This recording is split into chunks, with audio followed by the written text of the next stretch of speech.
matriotes du royaume de Luango souverain et insoumis, chers matriotes de la Fédération Congo souveraine et insoumise, chères filles et fils originaires du Congo Dianto-Tela, enfants de la matrice commune, répartis à travers les 4 coins du monde, je vous salue tous. À l'approche de ce que nos oppresseurs qualifient de jour de fête de fin d'année, mais que nous, qui sommes privés de tout, nous qui sommes à la recherche de quoi manger, de quoi boire, de quoi se vêtir et d'un toit digne de ce nom, subissant comme des moments de torture supplémentaires, je voulais m'adresser à vous à travers cette brève allocution de ce vendredi 23 décembre 2022. En effet, je voulais vous demander de garder espoir car des jours meilleurs arrivent. Mais il importe que chacun de nous intègre le fait que l'arrivée rapide de ces jours heureux dépend en très grande partie de notre adhésion massive au processus d'installation effective des autorités politiques de la Fédération Congo sur nos terres ancestrales, c'est-à-dire sur les terres du royaume de Luango et les terres des États de Mpangala, de la Bouéza, de la Lekumu et du Niadi. J'ai conscience que nos oppresseurs, en première ligne desquels la France, avec pour hommes de main les Mboshi nordistes, sont lourdement armés et occupent illégalement nos territoires.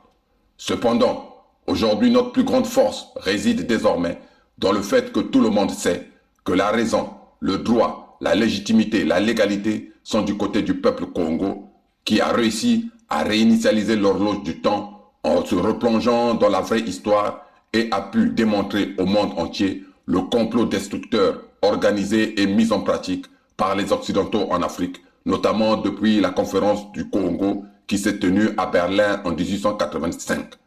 Mes chers matriotes, certains d'entre vous se posent la question de savoir, face aux armes de nos ennemis, que pouvons-nous faire?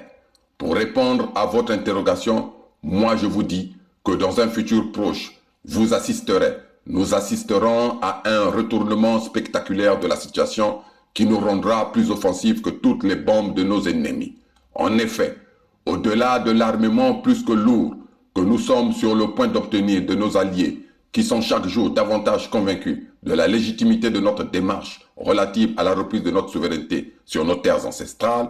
quand les temps deviennent très durs,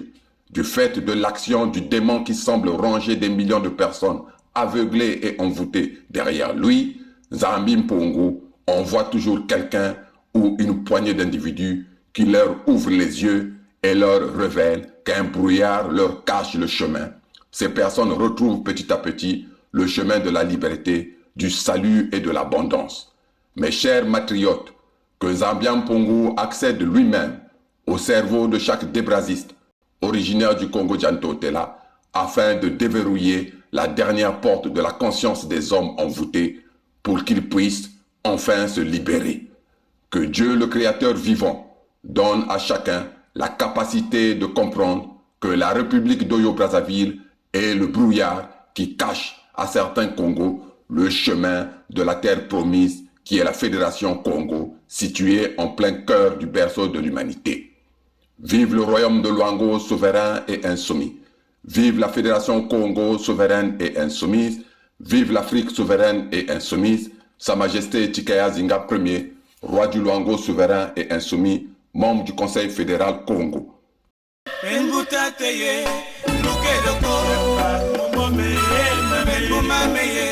Loke loko,